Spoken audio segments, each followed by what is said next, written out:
अस्सलाम वालेकुम। मैं हूं फ़र्रुख सुहेल गोइंदी। अफ़गानिस्तान में इंतकाल इक़्तिदार हुआ है या अफ़गानिस्तान के पाया तख्त काबुल पर कब्ज़ा हुआ है और उसके बाद अब तकरीबन एक हफ़्ता होने को है, अभी तक तालिबान ने किसी हुकूमत का ऐलान नहीं किया।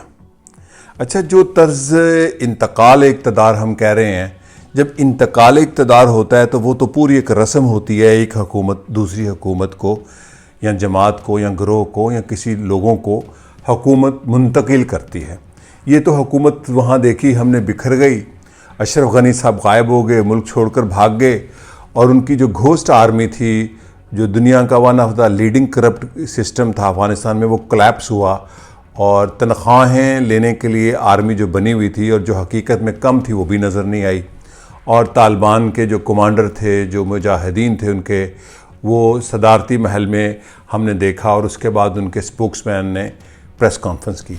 अब देखना यह है कि ये जो कब्ज़ा है, ये क्या 20वीं सदी में 21वीं सदी में हुकूमतें ऐसे बदलती हैं? यकीनन ऐसे नहीं बदलती। 800-900 साल 600 साल पहले तक ऐसे ही होता था और इसको कुछ लोग बड़ा आइडियलाइज कर रहे हैं। लेकिन चलें, जो भी गिवन सिचुएशन है, ये अफ़गानिस्तान में क्या हुआ, कैसे हुआ और अब क्या होगा, सवाल ये है।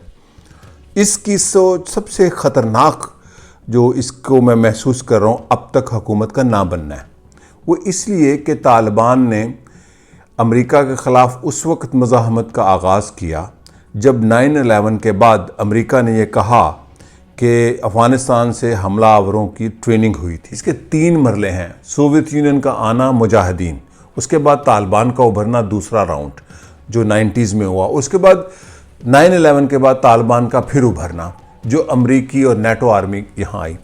मैं यहाँ आपको ये बताता चलूँ कि अफ़गानिस्तान में सौर इन्क़लाब अप्रैल 1978 में आया। 1978 में नूर मोहम्मद तरकई ने सरदार दाऊद का तख्ता उल्टा और कम्युनिस्टों की वहाँ हुकूमत बन गई। अच्छा, कुछ लोग ये समझते हैं कि ये बिल्कुल ऐसे ही हो गया, इसलिए मैं इसको ग्रेट गेम कहता हूँ। उस वक्त भी थी, 1890 में भी थी और आज भी है। अगर आप ज़्यादा मुताला करें, तहकीक करें, तो आपको हुसनैन हैकल को पढ़ना होगा। हुसनैन हैकल ने इनकलाब ईरान के बाद ईरान गए और उन्होंने वो डॉक्यूमेंट्स अमरीकी सफारत खाने से वो ढूंढी कि अमरीकियों ने क्या क्या ख़ित्ते में प्लान किए हुए थे। तो उनमें से जो सबसे दिलचस्प एक डॉक्यूमेंट उनके हाथ में लगी वो ये थी कि एक सफारी क्लब बना हुआ था फ्रांसीसियों, अमरीकियों, ईरानियों की मर्ज़ी से, और जिसमें मिस्र के अनवर सदात भी शामिल थे। उसका मकसद ख़ित्ते में, ख़ुसूसन अफ़गानिस्तान में सोवियत यूनियन का बढ़ता हुआ असर और रसूख था। और उसकी वो वजह बताते हैं कि उसकी पहली रिहर्सल बलूचिस्तान में जो अपराइजिंग हुई और जहाँ पर अमरीकी और ईरानी और पाकिस्तानी फ़ौज ने अपराइजिंग करने वालों के ख़िलाफ़ हमला किया, वो बिल्कुल वो मुदाखलत का कहता है हुसनैन हैकल, जो मिस्र के बड़े दानश्वर, सहाफ़ी और बड़े मुहक्किक आदमी थे। उनका कहना है, मैं उनको मिला हुआ हूँ एक कॉन्फ्रेंस में काहिरा में 1998 में, तो उनका ये कहना है कि वो सफारी क्लब बना और उसकी एक बड़ी तफसील है, फिर किसी दिन मैं आपको बताऊंगा। तो वो अफ़गानिस्तान के हवाले से था, जिसमें फ़्रांस का एक बहुत अहम आदमी, उसका बेसिकली इनिशिएटर वो था, फिर CIA थी, फिर अमरीकी थे और उसमें अमेरिका के ज़ेर असर ख़ुसूसन ईरान और मिस्र था। और उसके बाद 1978 में सौर इन्क़लाब आता है। बहुत लोग ये समझते हैं कि 79 दिसंबर में जब सोवियत आर्मी आई तो अमरीकियों ने मुदाखलत की। नहीं, ये तो साबित हो चुका है। मैंने अपनी पहली गुफ्तगू में कहा था, जब ब्रेज़िन्स्की ने ये कन्फेशन कर लिया, जो बानी है अफ़गान जहाद का, ये लोगों की भूल है जी, पहले ज़ियाउल हक़ ने शुरू किया, नहीं, जो बानी है अफ़गान जहाद का, जिसने कोवर्ट ऑपरेशन, दुनिया का सबसे बड़ा CIA का ऑपरेशन जो अफ़गानिस्तान में अफ़गान मुजाहिदीन के नाम से हुआ, उसका नाम ऑपरेशन साइक्लोन उनको कहते हैं। तो उन्होंने कहा कि अफ़गानिस्तान में सोवियत यूनियन आने से तकरीबन 6 माह पहले अमरीकी सदर ने बिल पास किया और $1 मिलियन की मुजाहिदीन को इमदाद दे दी और कंधार में उन्होंने कम्युनिस्ट हुकूमत के ख़िलाफ़ मज़ामत शुरू कर दी। ये मैंने आपको इसकी कुछ जड़ें बताई हैं, रूट्स बताई हैं। ये जो ग्रेट गेम क्यों था इसको कहा गया 1890 के बाद, जहाँ पर बड़ी ताकतें अपनी बैटलफील्ड बनाती हैं। तो ग्रेट गेम उस वक्त थी बरतानिया और ज़ार रूस के दरमियान। फिर वो ग्रेट गेम का एक नया दायरा बदला नया ज़माना आया, सोवियत यूनियन और आलमी सरमायादारी, अमरीकी, पाकिस्तान और चीन भी इसमें शामिल हुआ। उस जिहाद में अमरीकियों ने सबसे ज़्यादा जो कोशिश की उस जिहाद में कन्विंस करने के लिए वो चीन को थी। खैर, वो ग्रेट गेम का एक बहुत बड़ा हिस्सा था जो 79 में मरहला था जो शुरू हुआ और वो जिनेवा एकॉर्ड पे ख़त्म हो गया। जब जिनेवा एकॉर्ड ख़त्म हो गया तो मुजाहिदीन ने अपनी हुकूमत बनाने का आगाज़ शुरू किया। लेकिन फिर जो अहम मरहला शुरू होता है ये मौजूदा हालात का, वो तालिबान का लेट 90s में अफ़गानिस्तान में अमर्ज करना, जो मदरसों से, पाकिस्तान के मदरसों से पढ़े हुए थे। यहाँ पर मैं आपको एक बहुत अहम वाक़या याद दिलाता चलाऊँ कि 9/11 से 2 दिन कबल मैं अपने एक दोस्त के दफ्तर बैठा हुआ था तो ख़बर मिली कि अहमद शाह मसूद कत्ल हो गए हैं। तो मैंने उसी वक्त मुन्नू भाई को फ़ोन किया कि अफ़गानिस्तान में कुछ होने वाला है। कहते तुम साजिशें ढूंढते हो? मैंने कहा हाँ।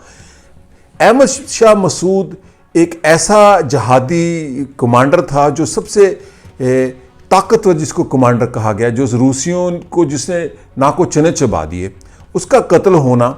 और जब हमने देखा, जब 9/11 के बाद अफ़गानिस्तान जैसे पसमानदा मुल्क पर अमरीकी चढ़ दौड़े हमला कर दिया, तो जो लीडरलेस तंजीम थी, यानी कि शुमाली इत्तेहाद की, अहमद शाह मसूद की फ़ौज और रशीद दोस्तम की फ़ौज, ये 2 कमांडरों की, वॉरलॉर्ड्स की फ़ौज काबल पर तालिबान को शिकस्त देने के लिए हरावल दस्ते का काम कर रही थी। तो फिर मुन्नू भाई को यकीन हो गया और उन्होंने फिर ये कॉलम लिखा। अब ये जो अफ़गानिस्तान के अंदर तब्दीली आई है, यकायक नहीं आई। दोहा मुज़ाकरात आप जाके पढ़ लें, दोहा एग्रीमेंट पढ़ लें। जो मुल्ला गनी बरादर हैं, जिसके बारे में मैंने आपको पहले भी डिस्कस किया था अपने गुफ्तगू में, मुल्ला बरादर को अमरीकियों ने खुद रिहा करवाया पाकिस्तान से 2018 में, और दोहा में उनका दफ्तर बना, तालिबान का दफ्तर है, वहाँ पे मुज़ाकरात के सेशन हुए और 2020 फरवरी में मुज़ाकरात कामयाब होते हैं और मुल्ला बरादर गनी यानी मुल्ला गनी बरादर की टेलीफोन पे अमरीकी सदर ट्रंप के साथ गुफ्तगू होती है और अमरीकी दफ्तर ख़ारजा के लोग, सेक्रेटरी ख़ारजा, उनसे मिलते हैं। हमने देखा कि वो ट्रांजिशन कर रहे थे कि नेटो के जाने के बाद, अमेरिका के जाने के बाद वहाँ पर तालिबान की हुकूमत होगी और वो एक मखलूत हुकूमत होगी जो सबको लेके चलेगी, ताजिक को, उज़्बक को, हज़ारा को और सारी सियासी जमातों को। मैं जो खेल समझ रहा हूँ, ये बसात जैसे अमरीकी बिछाना चाह रहे थे, असल में वो बसात उलट गई। यकीनन दोहा मुज़ाकरात में चीन को भी कॉन्फिडेंस में था, रूस भी था, पाकिस्तान भी था, दीगर ममालिक भी थे, यूरोपियन यूनियन भी था। मेरा जो, मैंने जिसको पंजाबी में कहते हैं गवेड़ लगाया या एनालिसिस है, वो ये है कि तालिबान के मुज़ाकरात जो पूरी तरह दुनिया को पता थे अमेरिका के साथ तो हो रहे थे कि हम औरतों के हकूक़ देंगे, हम सख्तियाँ नहीं करेंगे, हम पहले की तरह हुकूमत नहीं बनाएंगे, हम जबर नहीं करेंगे। लेकिन चीन और रूस के साथ कोई उनके अपने अलहदा मुज़ाकरात और ईरान के साथ भी हुए, इसीलिए कि जब अशरफ गनी भागा काबुल से तो वो कुछ एक ऐसा खेल नज़र आता है जो कि बिल्कुल सेटल है। तो ग्रेट गेम तो हुई कि अमरीकियों ने जो वैक्यूम आना था उसको अफ़गानिस्तान में, उसको फिल करने के लिए चीन और रूस ने बड़ा डिसाइसिव किरदार अदा किया। क्यों कि ये जंग जो अमेरिका छोड़ के जा रहा था उसकी सरहदों पर, और अभी भी है, ये फ्लूइड सिचुएशन, अभी तय नहीं हुआ क्या होगा, मुकम्मल फ्लूइड है, कुछ ये होगा या ये होगा। तो रूस और चीन ने, मैंने पहले अपनी गुफ्तगू में कहा था कि मुल्ला बरादर चीन गए हैं, वज़ीर ख़ारजा से मिले हैं, रूसियों से उनका रब्ता है, पाकिस्तान के साथ है, ईरान के साथ उनका रब्ता है, इसलिए इन 4 ममालिक की एम्बेसीज काबुल में इस वक्त भी काम कर रही हैं। तो इन्होंने ये मामला तय कर लिया है चीन ने कि जनाब आप अफ़गानिस्तान में बकरा काटें, बकरी काटें, सर काटें, कुछ काटें, सिंकियांग में मुदाखलत नहीं करनी। इसी तरह रूसियों ने भी कहा है कि सेंट्रल एशिया में, उज़्बेकिस्तान में, ताजिकिस्तान में, वहाँ पर आपने जहाद एक्सपोर्ट नहीं करना या तालिबानाइजेशन नहीं करनी। इसी तरह, इसीलिए हम देखते हैं कि जिस दिन ये जब काबुल की तरफ बढ़ रही थी तालिबान के फोर्सेस, तो ताजिकिस्तान के सदर ने अपने फ़ौजी परेड की और पूरी सरहद पर फ़ौजें लग गई हैं। और अभी खबर आई है कि उज़्बेकिस्तान कुछ लोग महाजर होके गए हैं तो उनको वापस भेजा है। तो जो खेल तय हो रहा है उसमें अब बड़े प्लेयर के तौर पर डिसाइसिव प्लेयर 3 और 4 मुल्क बढ़कर आए हैं सामने। नंबर 1 चीन है, उसके बाद रूस है, ईरान और पाकिस्तान है। पाकिस्तान की फिर एक किस्म की लॉटरी निकल रही है, लेकिन देखना यह कि पाकिस्तान डबल गेम करेगा, अमेरिकियों के साथ चलेगा कि चीन के साथ चलेगा। तो जो हुकूमत नहीं बन रही उसकी यकीनन यही वजह है कि अफ़गान कौम अभी किसी फैसले पर नहीं पहुंची, यानी कि अफ़गान क़यादत। तो ग्रेट गेम तो शुरू हो गई। अब इस ग्रेट गेम में बड़ा किरदार जो मैंने पहले कहा चीन और रूस का है, उसके बाद ईरान और पाकिस्तान का है, लेकिन तुर्की का भी है। तुर्की जो 2014 के बाद चूंकि इंटरनेशनल इंटरवेंशन बड़ी कर रहा है लीबिया के अंदर, सीरिया के अंदर, इराक के अंदर, आज़रबाईजान के अंदर, तो वो अफ़गानिस्तान के अंदर भी कर रहा है। पहले भी थी उसकी 100 साल से, लेकिन वो खुल के इंटरनेशनल स्ट्रेटजिक प्लेयर बन के आया है। और वो ये देखता है कि कभी रूस की तरफ होता है, कभी जैसे सीरिया में पहले अमेरिका का इत्तेहादी था, जब दहशतगर्दी की जंग थी, बशार अल असद लड़ रहा, फिर रूस के साथ इत्तेहाद हो गया उसका, और अब वो बेनिफिशरी है। इस वक्त फिर पिछले 4-5 दिन से तुर्की ये देख रहा है कि ये सिचुएशन, ये हुकूमत कैसे बनती है, कब बनती है और किस तरह की बनती है। उसके बाद हम देखेंगे कि ये सारे प्लेयर आगे बढ़ेंगे। अब बात यह है कि तालिबान का 70,000 उनके फोर्सेस हैं लड़ने वाली तकरीबन, और अफ़गानिस्तान में जो तालिबान के 5 कमांडर हैं, और जो तालिबान है बेसिकली पश्तून एथनिक से ताल्लुक़ रखते हैं।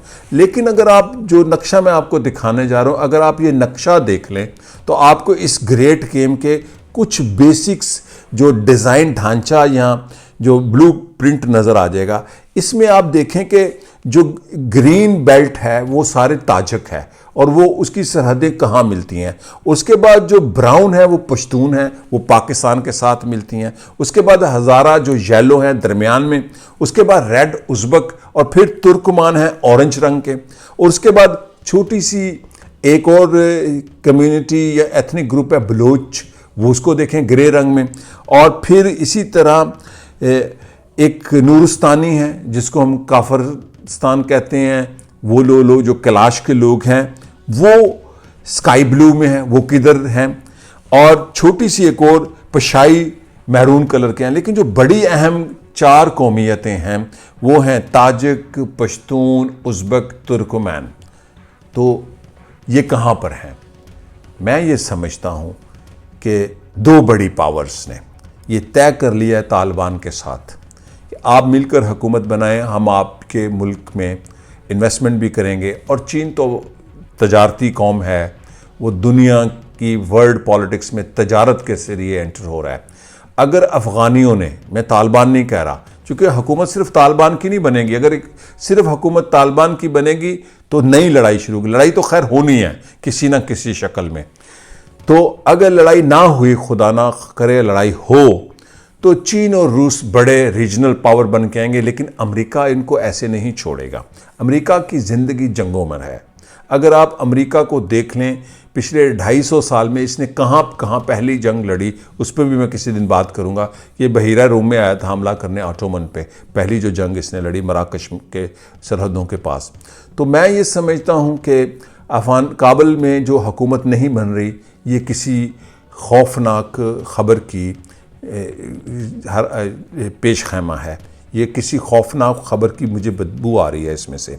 लेकिन अगर हुकूमत बन गई तो क्या चलेगी? और फिर ये समझना है कि जी वो प्रेस कॉन्फ्रेंस बड़े इत्मीनान से होगी। देखें, अफ़गानिस्तान जैसा मसाइल से घिरा मुल्क, गुर्बत याफ्ता मुल्क, 4 करोड़ की आबादी, जंगज़दा मुल्क, लाशों से अटा मुल्क, 40 साल से जंग की वजह से 15 लाख से ज़्यादा अफ़गानी लोग हलाक हो गए, जहाँ पर 4 बड़ी कौमियतें रहती हैं जो कि 3 दूसरी कौमियतें पश्तून डोमिनेशन को, हुक्मरानी को नहीं मानती। अफ़गानिस्तान में बादशाहत हो, कम्युनिज़म हो, या तालिबानी हुकूमत हो, या मुजाहिदीन का बालादस्ती हो, तो पश्तून डोमिनेशन रहती है। अब जो मैंने नक्शे की बात की है, अगर मामला यहाँ पर ना रुका और ये पुरअमन अफ़गानिस्तान ना हुआ, तो जो नई ग्रेट गेम है उसमें रीजनल पावर एथनिक बेसिस पर अपने मफादात को प्रोटेक्ट करने के लिए अफ़गानिस्तान की तकसीम कर सकती हैं। इन सारे मामलात में जो सबसे बेबस नज़र आ रहा है वो अमेरिका है। अच्छा, अब आपको सामने छोटे छोटे सवालों के जवाब दे दूं जो मेरे ज़हन में भी उभरे हैं कि वहाँ पर 30 से 40 एयरक्राफ्ट हैं बड़े सुपर किस्म के, और 160 हेलीकॉप्टर हैं या उससे ज़्यादा जदीद असला। ये मेरा नहीं ख्याल कि ये मकामी हुकूमत कोई एक ग्रुप अगर बन गया तो वो चला पाएंगे, ऐसे मामला नहीं है। चूँकि जो वर्ल्ड पावर हैं उनके पास अभी जो कहते हैं ना वार या फायर पावर है, लेकिन अहम तरीन बात, जो सबसे अहम तरीन बात जो मैंने शुरू में की थी, वो अफ़गानिस्तान की अगर आप एथनिक डिवीजन को देख लें जो कि बड़ी शिद्दत से उभर कर आ रही हैं, उसमें देखिए चीन को इससे कोई गर्ज नहीं है कि अफ़गानिस्तान में ह्यूमन राइट्स का मसला क्या है, रूस को भी नहीं है, ईरान को भी नहीं है, तुर्की को भी नहीं है। इनको ये है कि हमारे ममालिक में मुदाखलत ना की जाए, सिंकियांग में मुदाखलत इस्लामी जहाद करने वाले ना करें। इसी तरह रूस को है कि उज़्बेकिस्तान, ताजिकिस्तान, काज़ाकिस्तान रूस के अंदर मुदाखला ना करें। वैसे भी मैं इस पर भी किसी दिन प्रोग्राम करूँगा कि जितनी टेररिस्ट ऑर्गेनाइजेशंस हैं और मूवमेंट पिछले 20 साल में, ये या सोवियत यूनियन या रूस के इर्द गिर्द हैं, और इनको सारों को बनाने पर बुनियादी डिज़ाइन अमरीकियों का ही होता है। बाद में उनके हाथ से निकल जाती है या उनके मुखालिफ हो जाते हैं, वो और बात है। तो अब मैं आपको एक और कॉन्स्पिरेसी थ्योरी बताना चाहता हूँ। ये जो 9/11 हुआ था, इसका अमरीकियों को पता था।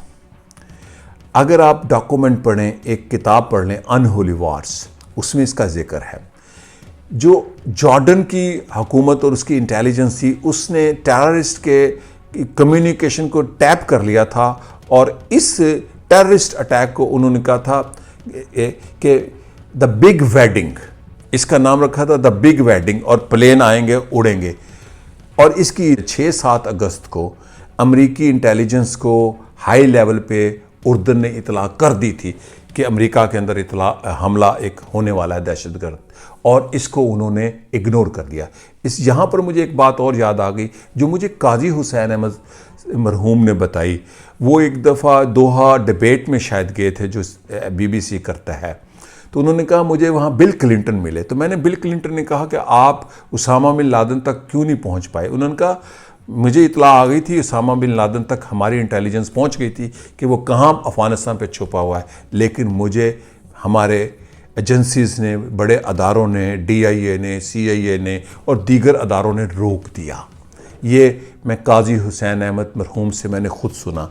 तो ये जो वर्ल्ड पॉलिटिक्स होती है, इसके बड़े अजीब व गरीब राज होते हैं, और ऐसे मुमलिकत जैसा अफ़गानिस्तान है, एक गरीब मुल्क जिस पर अमरीकियों ने एक जंग मुसल्लत की एक शख्स को लेने के लिए, उसामा बिन लादेन को, और इसका दूसरा हल बताया जा रहा था कि अक़वाम मुत्तहिदा के तहत एक एक्शन करके उसामा बिन लादेन को उठाकर उसकी गार से लाना कोई मुश्किल बात नहीं थी। जनरल नोरेगा को अमरीकियों ने उसके सदारती महल से, पनामा से उठा कर लेके अमरीका आ गए थे, चूँकि अमरीकी अफ़गानिस्तान पर जंग मुसल्लत करना चाहते थे, जिसकी मैंने 3 कड़ियाँ या 2 बताई हैं। नंबर 1 द बिग वेडिंग, कि अमरीकियों को इतला हो गई थी कि अमेरिका के अंदर टेररिस्ट अटैक होने वाला है। अब वो उसकी नई तफसील। दूसरी जो मैंने बताई कि 9/11 से 2 दिन कबल अहमद शाह मसूद का कत्ल होना, यानी कि टेररिस्ट अटैक से 2 दिन पहले एक पोटेंशियल लीडर को मार दिया जाना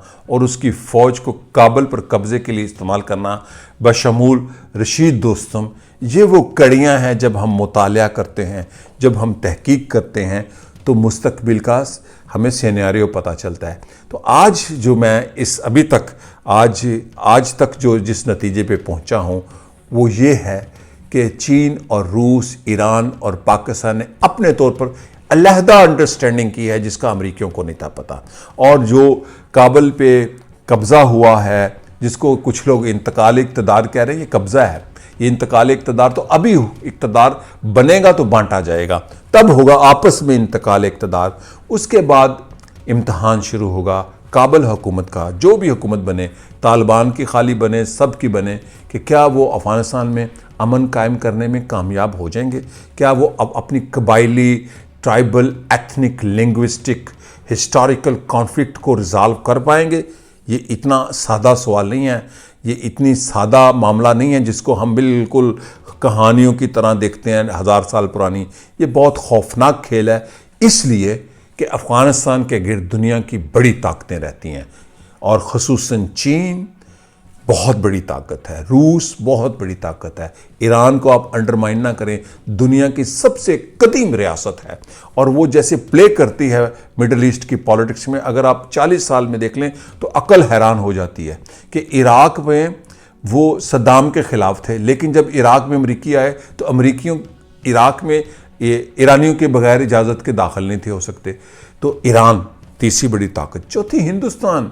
हम ये टेलीविज़न पे जो तज़िये करते हैं, हिंदुस्तानियों को भी मैंने देखा है छलांगे लगा लगा कर उनकी एंकर और एंकरियाँ चीख चीख कर हमारे भी हमने शिकस्त दे दी, ऐसे नहीं है। और पाकिस्तान। लेकिन ये जो 4 अहम मुल्क हैं, ये अफ़गानिस्तान के मामलात में पूरी तरह दिलचस्पी रखते हैं, उसको अपनी मर्ज़ी में ढालने के लिए। और इसके लिए मैं फिर कहूँगा कि वो जो मैंने नक्शा आज आपको दिखाया है जिसमें एथनिक डिवीज़न है, उसको मद्देनज़र रखें। अगर कोई मामला ना हुआ और खुदा न खास्ता हुकूमत अफ़गानिस्तान में एक बड़ी मखलूत हुकूमत जिसमें सारी अफ़गान कौमों की नुमाइंदगी ना हुई और दोबारा जंग हुई, तो ख़ुसूसन चीन और रूस और तुर्की अपनी नई खेल का, एक नई ग्रेट गेम का आगाज़ कर देंगे। शुक्रिया और खुदा हाफिज़।